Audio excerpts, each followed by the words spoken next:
Assalamualaikum warahmatullahi wabarakatuh. Selamat datang di Joko Reog Channel. Channel ini berisi seputar kegiatan dan pembangunan Mahat Al Zaitun. Video kali ini tentang sejarah dari Israel menurut Al-Quran. Sebelum mendengarkan audio ini, jangan lupa like, subscribe dan aktifkan tanda loncengnya untuk mendapatkan video terbaru. Selamat mengikuti. Siapa sebenarnya Israel? Siapa sebenarnya Arab? Siapa sebenarnya Indonesia?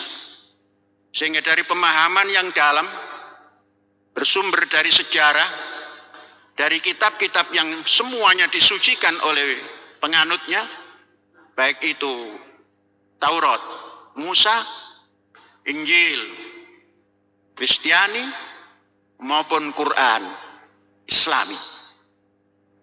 Saudara-saudara, bangsa Ibrani, orang sering mengatakan bangsa Ibrani untuk nama Israel, dan bangsa Arab. Siapa mereka berdua ini? Bangsa Ibrani, bangsa Arab, termasuk golongan Semit, berasal dari keturunan Sem, putra Nuh alaihissalam. Nuh alaihissalam memiliki 3 putra, Sem yang nanti menurunkan Semit, kemudian Ham dan Yafet. Saudara-saudara, dari situlah, dari Sem putra Nuh itulah diambil nama atau suku Semit, atau bangsa Semit. Dari bangsa Semit ini terlahir bangsa-bangsa. Ada bangsa Assyria yang ada di Babylon, Irak. Ada bangsa Fenisia dan Aram yang tinggal di Suriah atau Syria sekarang ini. Bangsa Ibir atau Ibrani yang tinggal di Kanaan atau Palestina. Kemudian bangsa Arab di Jazirah Arab yang sangat luas, sehingga bangsa Arab ini bangsa pengembara. Saudara-saudara, Ibrani merujuk ke suku bangsa Israel yang memakai bahasa Semit dan bahasa Ibrani dan bahasa Arab. Orang Israel lebih mahir bahasa Arabnya dari Muslim Indonesia yang tidak pernah belajar bahasa Arab. Israel merujuk kepada Bani Israel yang terdiri dari 12 suku yang menurut kepercayaan merupakan keturunan daripada 12 putra Yakub, yang kemudian Yakub berubah menjadi nama Yisrael, yang kemudian terkenalah setiap disebut Israel maka itu adalah Yakub bin Yilhat bin Ibrahim bin Terah bin Noah bin Adam yang akan membawa bangsa-bangsa di seluruh dunia ini. Saudara-saudara, sekarang Israel merujuk ke negara Israel modern hari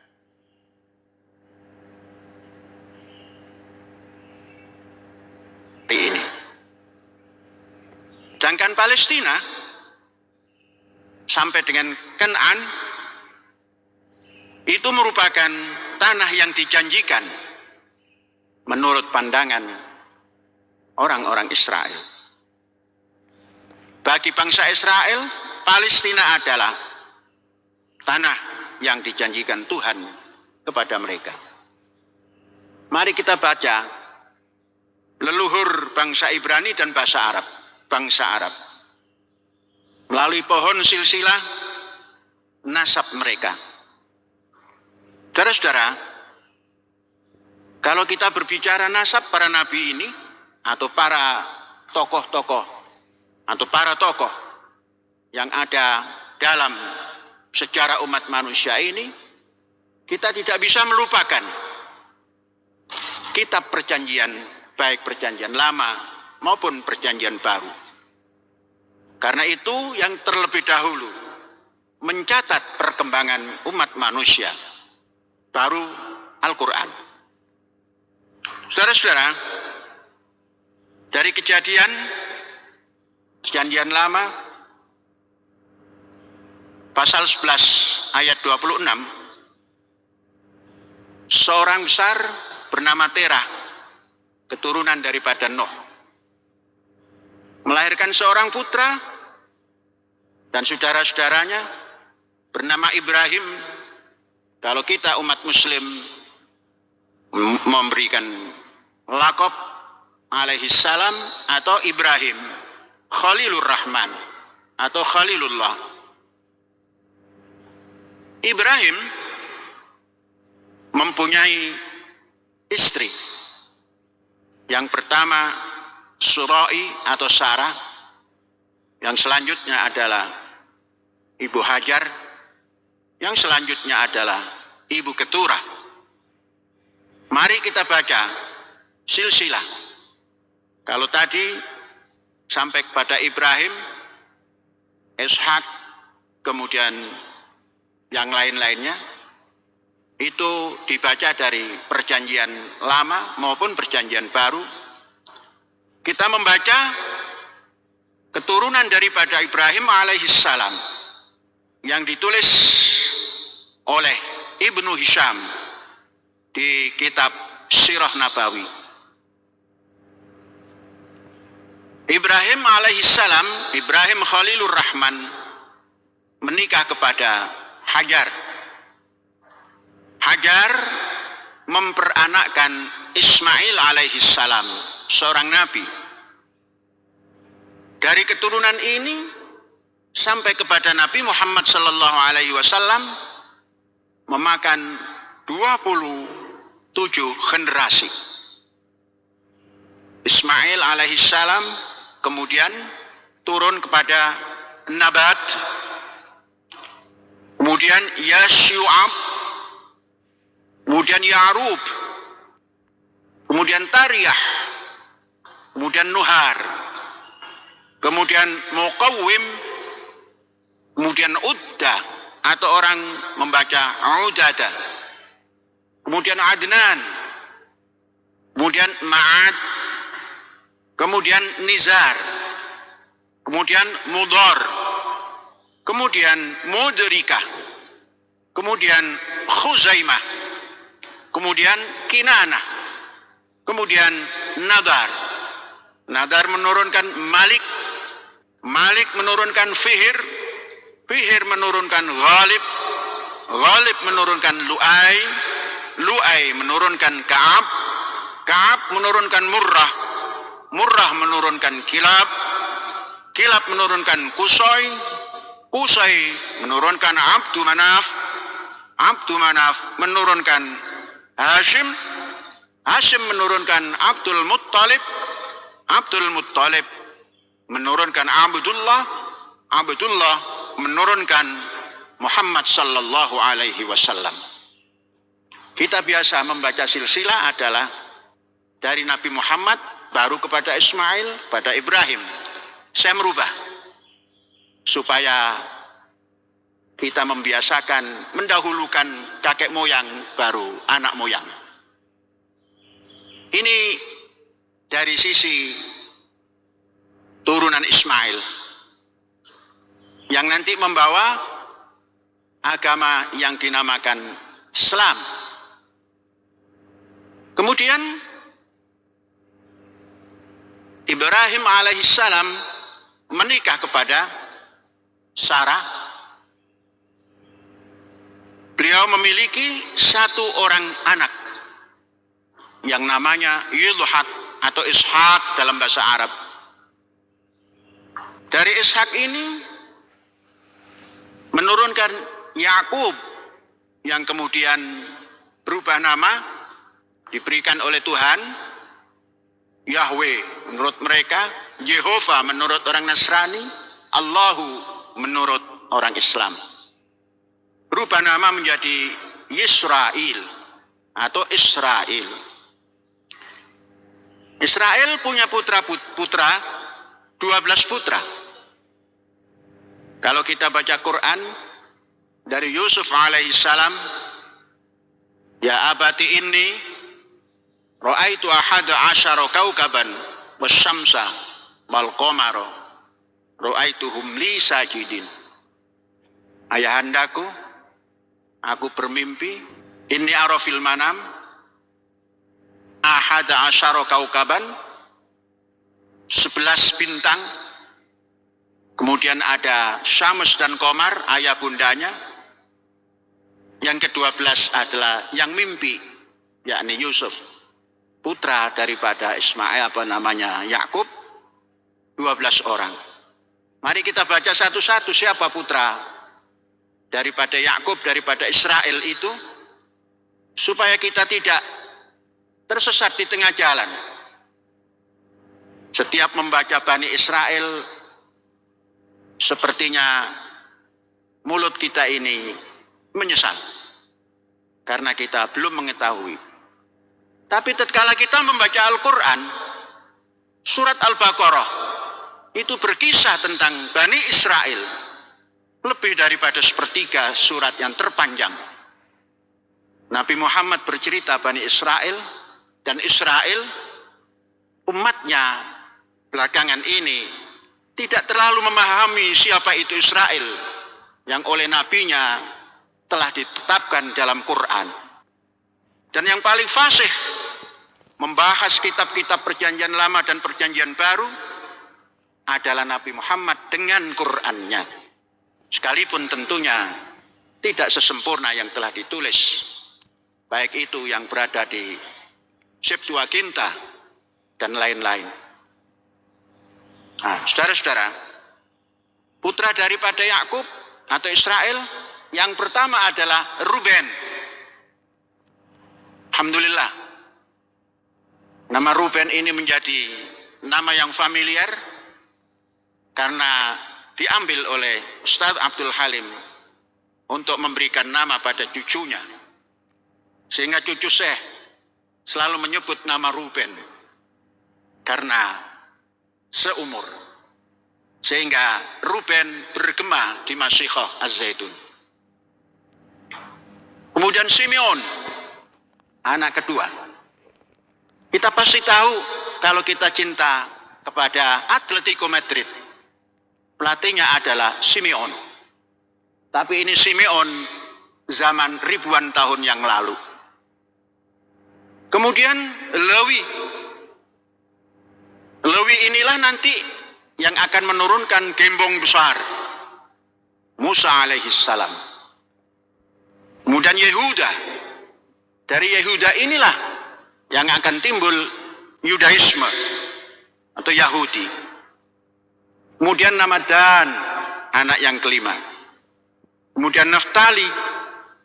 Kemudian Gad. Kemudian Asher.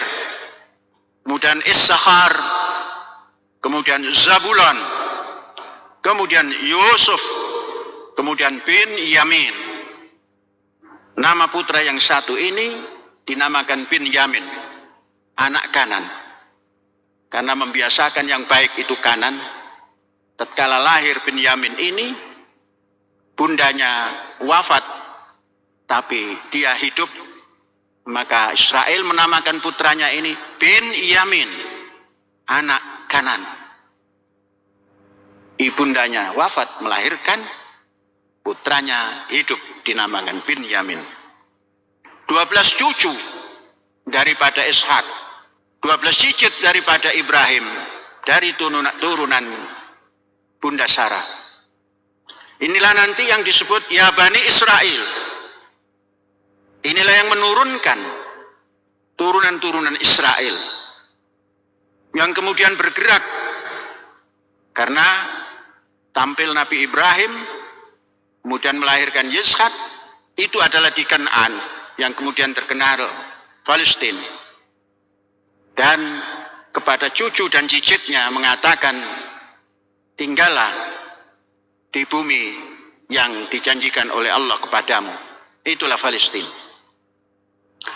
Saudara-saudara, kita juga harus membaca siapa putra daripada Ibrahim alaihissalam dari keturunan Bunda Keturah. Orang Indonesia menamakan Bunda Kasturi karena Keturah adalah wangi sewangi kasturi. Dari sini Nabi Ibrahim punya anak. Yang pertama namanya Zimran, yang kedua namanya Yuksan, yang ketiga namanya Medan, yang keempat namanya Median, yang kelima namanya Isbak, yang keenam namanya Su'ah. Saudara-saudara, dengan husnudzon kita mungkin atau bisa jadi atau besar kemungkinan keturunan daripada Nabi Ibrahim dari Bunda Keturah. Prasasti yang jelas adalah nama putra Nabi Ibrahim, Median, itu ada di Timur Tengah, dan Medan ada di Indonesia. Untunglah bangsa Indonesia bisa mempersatukan antara Medan dan Merdeka Barat dan Utara. Medan Merdeka Utara dan Medan yang di sana, bah, ini Medan, bah. Nah itu. Saudara-saudara, mengenal silsilah ini, maka kita tumbuh silih asih, silih asah, silih asuh. Itu namanya toleransi. Tatkala tidak mengenal, maka seakan-akan Israel itu bajingan yang harus dijauhi. Tidak tahu Israel adalah putra daripada Ishak, putra daripada Ibrahim alaihissalam, yang hari-hari kita membaca doa selawat. Allahumma sholli ala Muhammad wa ala ali Muhammad kama shallaita ala Ibrahim wa ala ali Ibrahim. Hari-hari kita membaca itu, tapi hari-hari tertanam rasa dengki kepada Ali Ibrahim yang bernama Israel dan Bani Israelnya.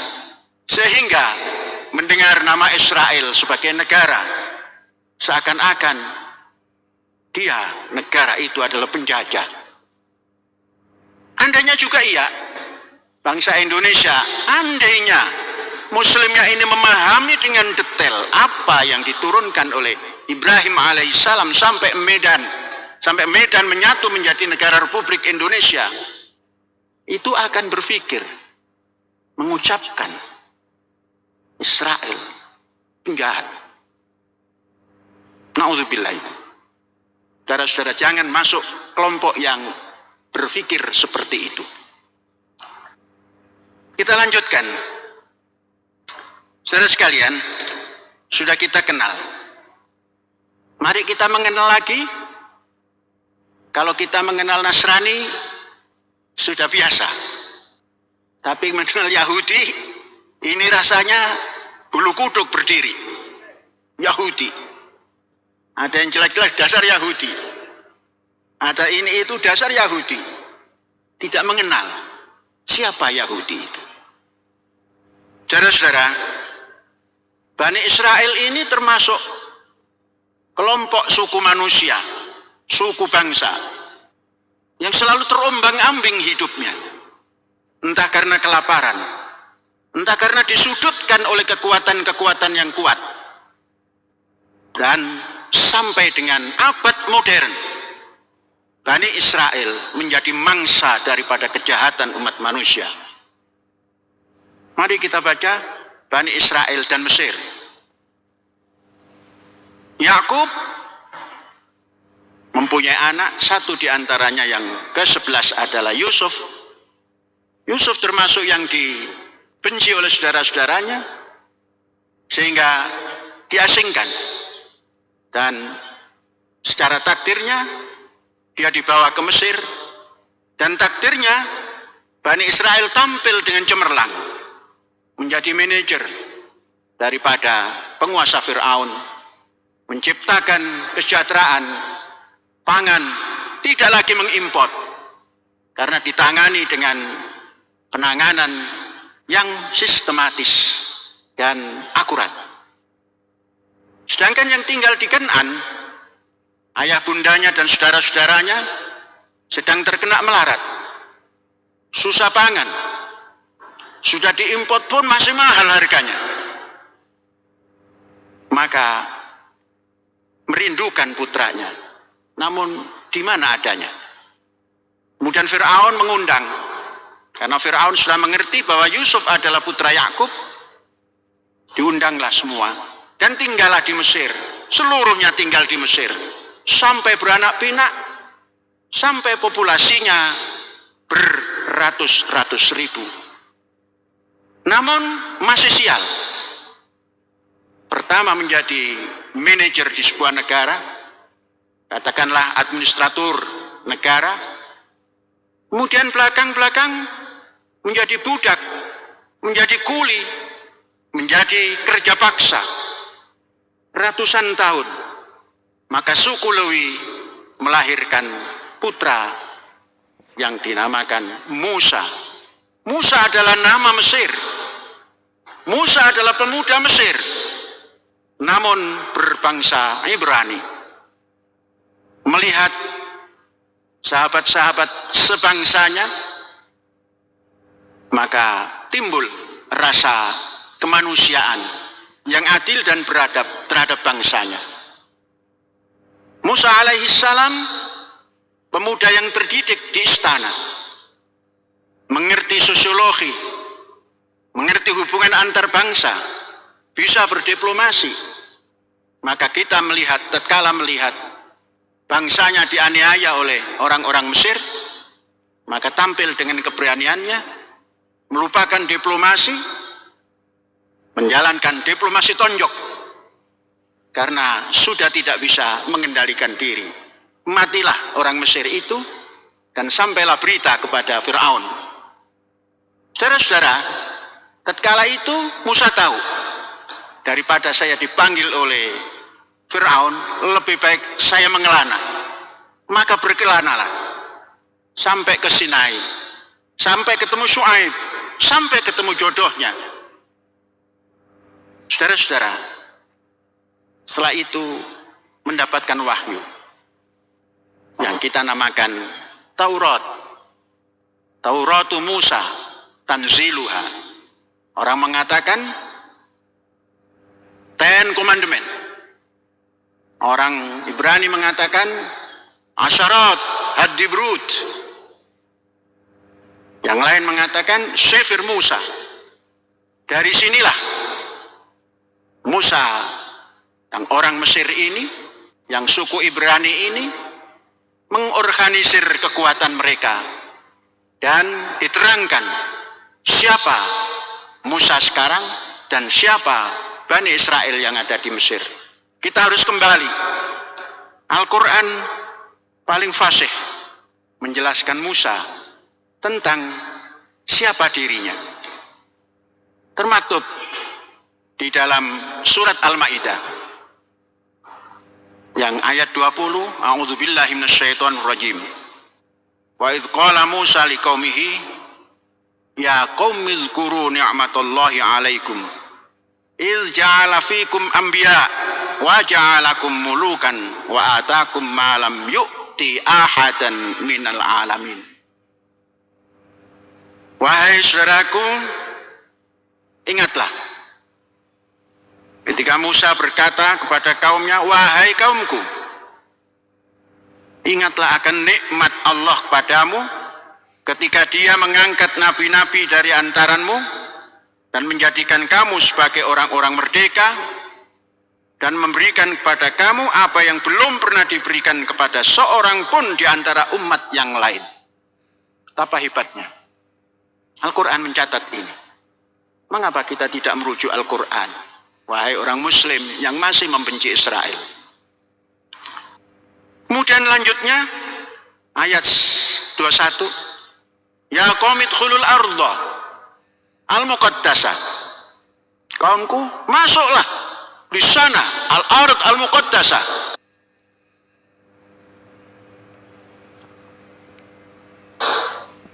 Bumi atau tanah yang kudus, tanah yang suci, yang dijanjikan oleh Allah untuk kamu. Allati kataballahu lakum. Jadi sejak Nabi Musa sudah mengatakan di sana tempatmu. Inilah yang menjadi pendorong. Maka saudara-saudara,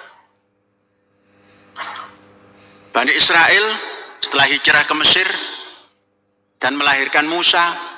Musa bukan orang Palestina. Musa bukan orang Israel yang hari ini. Musa bukan orang Kan'an. Musa orang Mesir asli. Lahir di Mesir, dibesarkan di Mesir, dan melawan Raja Mesir, dan menang, dan mengeluarkan seluruh warganya pada hari Sabat. Maka hari Sabat selalu diingati oleh orang Yahudi. Yang kebetulan hari ini hari Sabat, kita merayakan Idul Fitri. Apa kata pesan dari Ten Commandment? Dzkur as-sabat, ashir hut-sitikha, mi'aret Misraim, mi'bait abadin. Itu yang selalu dibaca oleh orang Yahudi hari ini. Meratap, dzkur as-sabat. Ingatlah hari Sabtu, ingatlah hari Sabat, yang di situ kamu dikeluarkan oleh Musa dari negeri Mesir, negeri penghambaan sesama manusia. Itu yang dipegang hari ini. Dzkur as-sabat, ashir hut-sitikha, mi'aret Misraim, mi'bait abadin. Maka pesan, masuklah ke Baitul Maqdis. Hanya sayang, Musa yang turunan Lewi ini hanya sampai di Sinai, melihat bayang-bayang nun jauh. Itulah Al-Qudus, itulah Yerusalem, itulah Ursalim. Dalam khayalannya seperti itu, namun usia tidak mendukung. Kemudian wafat sebelum sampai pada tujuan. Dilanjutkan oleh, kalau kita mengatakan Nabi Yasa, kan Harun, Musa, wal Yasa. Alkitab mengatakan Yosua. Dari Yosua inilah masuk kepada Yerusalem. Sampailah kepada Dawud, seorang yang gagah, seorang yang menaklukkan komandan pasukan Filistin yang dinamakan Goliat, yang diterangkan di dalam Al-Quran Jalut. Maka dijadikan semboyan laksana Goliat dan David. Goliat yang tingginya 3 meter 60 cm, David yang tingginya rata-rata paling tidak seperti bangsa Indonesia, tidak tinggi dan tidak pendek. Hanya dengan ketapel yang sudah dibaca atas petunjuk ilahi, dicari tempat yang kosong daripada benteng penjaganya, anti peluru kalau sekarang, dilihat pelipisnya itu kosong. Kalau David tidak terlatih di dalam menjanik atau katapel, tidak mungkin bisa masuk pada pelipisnya sampai meninggal. Dan Daud menjadi manusia besar. Namun juga sayang, Daud sudah masuk ke Yerusalem, belum mampu mendirikan bait Allah. Baru putranya Salomo, kita mengenal Sulaiman, mendirikan bait Al-Maqdis, bait Allah. Dan di sanalah menjadi ibu kota orang-orang Bani Israel. Saudara-saudara, tidak sampai di sini ketikdayaan. Hari demi hari, tahun demi tahun, silsilah daripada penyerangan terhadap Yahudi dan Bani Israel tidak putus-putusnya. Sampai kepada lahirlah Isa alaihissalam. Isa alaihissalam lahir kurang lebih 6 sebelum Masehi, sampai berumur 33 tahun, dan wafat, dan diangkat, ya wafat, ya diangkat. Dari situ, Bani Israel tidak menemukan ketentraman di negerinya. Terus, sampai kepada abad-abad modern setelah Masehi. Saudara-saudara sekalian, inilah cita-cita daripada orang Bani Israel, bagaimana mendapatkan tempat seperti yang dijanjikan oleh kakek moyangnya, baik Ibrahim, Ishak, Yakub, dan sebagainya. Kalau kita cerita singkatnya daripada itu, zaman modern, maka terbitlah keinginan, andainya aku masuk ke Bukit Zion. Bukit Zion itu adalah Bukit Zaitun. Bukit Zion itu adalah bukit di mana Sulaiman alaihissalam mendirikan Baitullah. Memang kebetulan kita punya nama Zaitun. Tapi juga tidak kebetulan, karena Al-Quran juga menyebut Zaitun. Maka tatkala kita menyebut Zaitun, di sana juga ada Bukit Zion atau Bukit Zaitun. Didambakan oleh Bani Israel, aku ingin pulang ke kampung halamanku. Ribuan tahun menunggu. Saudara bayangkan, ribuan tahun menunggu. Kalau bangsa Indonesia, sekalipun belum menjadi Indonesia, itu datang orang Belanda yang konon 350 tahun. Sesungguhnya yang 350 tahun itu Jawa yang dijajah 350 tahun. Aceh tidak. Aceh itu baru bisa ditaklukkan 1904. Namun dipukul rata karena Indonesia itu dari Irian sampai ke Aceh, maka 350 rata-rata. Kita seakan-akan mengeluh. Dan bukan seakan-akan, mengeluh. Andainya tidak dijajah oleh Belanda, seperti apa kita ini akan maju? Belum tentu juga. Andainya tidak dijajah oleh Belanda, belum tentu menjadi orang yang maju. Maka jangan mengandai-andaikan. Sekarang mari kita mengandai. Hari ini seperti apa kita harus buat, dan besok seperti apa harus buat. Maka dalam perjalanan itulah orang Yahudi juga merindukan tempat. Maka yang pertama, merindukan Zaitun itu atau Zion itu adalah Yahudi Safardim atau Yahudi yang dibesarkan di Andalusia. Di sana ada Musa bin Maimun yang hari-hari berbahasa Arab, sekalipun dia fasih berbahasa Ibrani. Tulisannya semua berbahasa Arab, yang sampai ke Indonesia juga berbahasa Arab. Maka orang Indonesia secara tidak sadar menamakan diri Maimun, padahal itu seorang Yahudi besar, Musa bin Maimun, bersama Saladin. Namun juga belum berhasil. Maka di abad modern, ujung daripada abad 19, dan sering kita sampaikan, Theodor Herzl menjadi orang terdepan membuat gerakan Zionisme yang tujuannya kembali kepada negaranya untuk menghimpun bangsa Yahudi yang eksodus kemana-mana dan tersiksa di mana-mana. Ketika itu sudah terjadi penyiksaan Yahudi di kerajaan atau kekaisaran Rusia, Tsar Rusia. Maka berbondong-bondong tampil ke Yerusalem, eksodus dari Rusia ke Yerusalem. Seorang tokoh yang namanya David bin Gurion, dia adalah seorang Rusia, kampungnya adalah Polandia, tampil eksodus. Kemudian nanti menjadi orang ternama di Israel. Saudara-saudara, baik Hazel, kemudian ada orang cerdik pandai ahli kimia, Weizmann, yang selalu berhubungan dengan pemerintah Inggris, karena memang tinggal di daerah situ, orang kaya, orang pintar, juga menyambung daripada cita-cita Zionisme yang digagas oleh Theodor. Saudara-saudara sekalian, berjalan dan berjalan.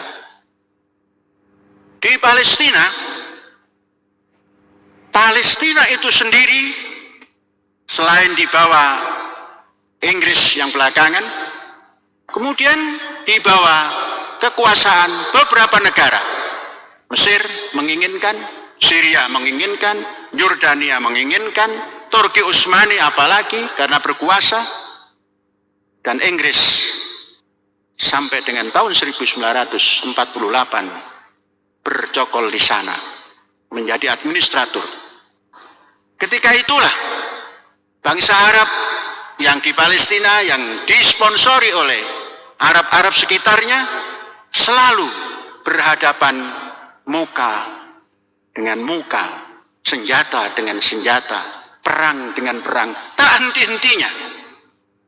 Yahudi yang eksodus dikehendaki untuk pergi daripada Israel atau Palestina, dari Suriah, dari Rusia yang dibantai, pindah ke Yerusalem. Yerusalem diusir kembali. Kemudian dalam abad modern, perang dunia menjadi sasaran Holocaust, pembunuhan besar-besaran. Di saat itulah tokoh-tokoh Yahudi yang menginginkan atau tokoh-tokoh Zionis memanggil mereka, mempersiapkan, ayo pulang ke negeri kita. Jangan lagi menjadi sasaran pembunuhan Jerman, Nazi dan Hitler. Saudara-saudara, di saat itulah tahun 1947 PBB memberikan ketetapan Palestina negara yang dikuasai oleh dua suku, dibagi dua. Satu orang-orang yang menamakan Arab Palestina, satu lagi yang menamakan Israel. Israel mengambil kesempatan itu, harus diterima, sekalipun belum sesuai dengan kehendak kita. Arab lupa dengan kaidah yang selalu dikatakan, ma la yudraku kullu, la yudraku kullu. Semestinya, tatkala yang besar belum bisa dicapai, yang kecil jangan ditinggalkan. Itu digunakan oleh orang-orang Yahudi. Karena yang besar belum dicapai, yang kecil diterima. Menerimalah dia daripada keputusan PBB. Sedangkan Arab, disponsori oleh negara-negara besar Arab, tidak menerima. Dan terus berperang. Lupa bahwa Inggris mandatnya berakhir. Maka tatkala mandat Inggris berakhir, pada 14 Mei 1948, jam 7 pagi, semua tentara Inggris bersih daripada Yerusalem. Jam 4 sore dikumandangkanlah Israel merdeka. Pada hari ini berdirilah negara Israel. Dan disambut oleh Amerika, disambut oleh Rusia. Dan disambut peperangan oleh negara-negara Israel, negara Mesir, negara Yordan, dan negara Syria. Arab menyerang. Tatkala menyerang itulah, maka orang-orang Yahudi yang terbatas ini mempertahankan diri. Dan terus berkembang serangan. Dan tidak terkalahkan. Memang menunggu panjang perjalanan itu. Indonesia termasuk beruntung, lebih dahulu merdeka daripada Israel. Kita 45, sehingga punya catatan sejarah yang paling istimewa, yaitu muqaddimah daripada Undang-Undang Dasar 45. Saudara-saudara, ini adalah dokumen. Kalau orang Yahudi, ini adalah Ten Commandment yang masuk ke dalam tabut yang selalu dibawa kemana-mana. Dan kita juga begitu. Ini adalah naskah besar yang berharga bila dicermati. Saudara-saudara sekalian, belakangan ini kita menentang Israel berdasar Undang-Undang Dasar 45. Tapi kalau kita telah dan kita telusuri, jangan dulu melihat sejarah yang lalu, kita telusuri pelan-pelan dengan kecerdasan bangsa modern hari ini. Tidak ada sedikit pun bangsa ini harus memusuhi bangsa lain. Saudara-saudara, semestinya bangsa Indonesia yang tampil ke depan mendamaikan Israel dan Palestina. Karena Indonesia sudah mengakui kemerdekaan Palestina, memiliki apa yang dinamakan Kedutaan Besar Palestina. Kemudian belum memiliki kedutaan besar Israel. Namun sebelum itu terjadi, harus tampil kita ini dengan dasar Undang-Undang Dasar 45 yang sungguh indah. Kita baca awalnya bahwa sesungguhnya kemerdekaan itu ialah hak segala bangsa, dan oleh sebab itu maka penjajahan di atas dunia harus dihapuskan karena tidak sesuai dengan peri kemanusiaan dan peri keadilan. Bagaimana kita bisa menghapuskan hanya dari jauh, hanya berteriak? Israel tidak akan menerima teriakan, sampai teriakan iblis pun tidak didengar oleh Israel. Andainya kita ini menjadi bangsa yang cerdas dan manusiawi, maka bisa memanfaatkan event yang telah lewat itu. Sebelum terbuka diplomasi hubungan atau hubungan diplomasi, kita tidak bisa menghapuskan penjajahan kalau memang Israel itu penjajah. Saudara-saudara, mendamaikan Saudi dan Iran yang berbeda secara diametral, yang satu tidak mengakui akidah yang lain. Tapi mengapa Cina? Mengapa Cina bisa tampil, mau tampil, mendamaikan dan damai? Saudara-saudara, kenapa tidak belajar? Orang Islam selalu mengatakan utlubul ilma walau bisin. Cari ilmu sekalipun bergandengan dengan orang Cina. Orang Cina menunjukkan kepiawaiannya mendamaikan negara besar Arab dan negara besar Persia didamaikan oleh Cina. Persia dan Arab didamaikan oleh Cina dan damai. Jangan pernah mengatakan tidak akan lama umurnya. Jangan pernah mengatakan telah tercapai perdamaian. Semestinya Indonesia menyponsori itu untuk perdamaian Israel dan Palestina. Kalau memang kita cinta Palestina, bukan memusuhinya. Saudara-saudara sekalian, jangan-jangan, ini baru jangan-jangan, karena Indonesia tidak ambil peran, maka Cina akan geremet, akan belusukan masuk ke Israel dan Palestina dan mendamaikan. Maka bisa dikatakan komunis mendamaikan negara-negara Muslim, komunis mendamaikan negara Yahudi dan negara Muslim. Apakah akan terjadi yang kedua kalinya? Sedangkan Indonesia yang mengaku besar tidak ambil peran karena bertahan Undang-Undang Dasar 45.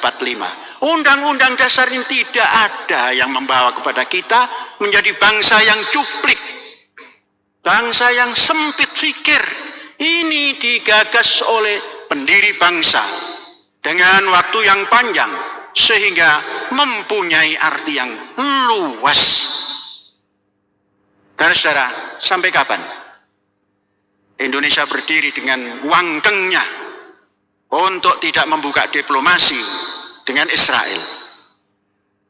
Memang banyak orang yang ainus syuhad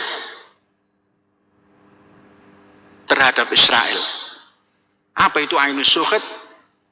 Mata yang dikasih topeng kuda yang mereknya benci.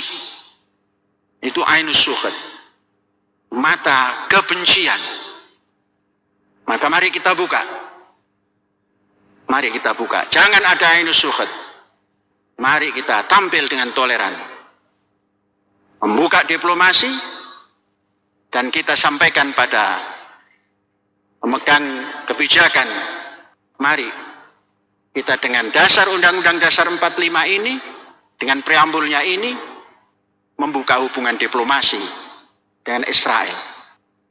Saudara, ini pesan daripada Idul Fitri kali ini. Sampai kapanpun kita akan mendengungkan supaya kita bisa menciptakan Masjidil Aqsa alladzi barokna haulahu seperti yang diungkapkan oleh Kanjeng Nabi Muhammad sallallahu alaihi wasallam. Subhanalladzi asra bi 'abdihi lailan minal masjidil haram ilal masjidil aqsa alladzi barokna haulahu linuriyahu min ayatina. Shadaqallah. Dan shadaqa Rasulullah sallallahu alaihi wasallam.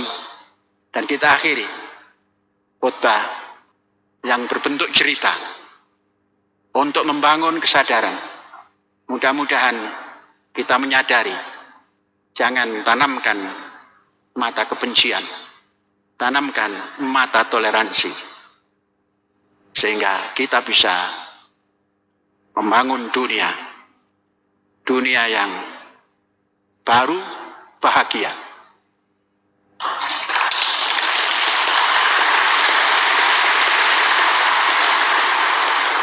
Mari kita sudahi dengan berdoa. Saudara-saudara, doa kita ini doa bahasa Arab. Bahasanya orang Arab. Tadi kita mengupas orang Yahudi. Sekarang kita berdoa dengan bahasa Arab. Kita gabungkan orang Yahudi dan bahasa Arab. Mari kita awali.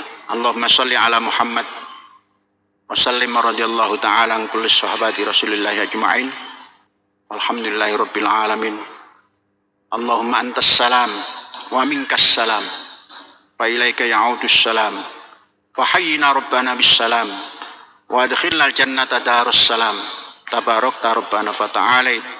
Ya dzal jalal wal kamal wal ikram. Allahumma nas'alukal huda wat tuqa wal afaf wal ghina. Allahumma ighfir lana warhamna wahdina wa'fu anna warzuqna rizqan halalan thayyiban. Allahumma inna nas'alukal jannah wa ma qaruba ilaiha min qaulin wa amalin wa na'udzubika minan nar ma qaruba ilaiha min qaulin wa amalin wa nas'aluka minal khairi kullihi ajilihi wa ajilihi wa ma alimna minhu wa ma lam na'lam wa na'udzubika min juhdil bala wa dar'is syaqa wa su'il qada wa syamatatil a'da. Allahumma ighfir lana wa ighfir lil mu'minin wal mu'minat wal muslimin wal muslimat al ahya'i minhum wal amwat innaka sami'un qaribun mujibud da'wat. Rabbana taqabbal minna innaka antas sami'ul alim wa tub 'alaina innaka antat tawwabur rahim. Rabbana atina fid dunya hasanah wa fil akhirati hasanah wa qina adzabannar. Subhana rabbika rabbil izzati amma yasifun wa salamun alal mursalin walhamdulillahi rabbil alamin. Hadza wallahu yar'ana wa yaghfaduna walhamdulillahi rabbil alamin. Merdeka.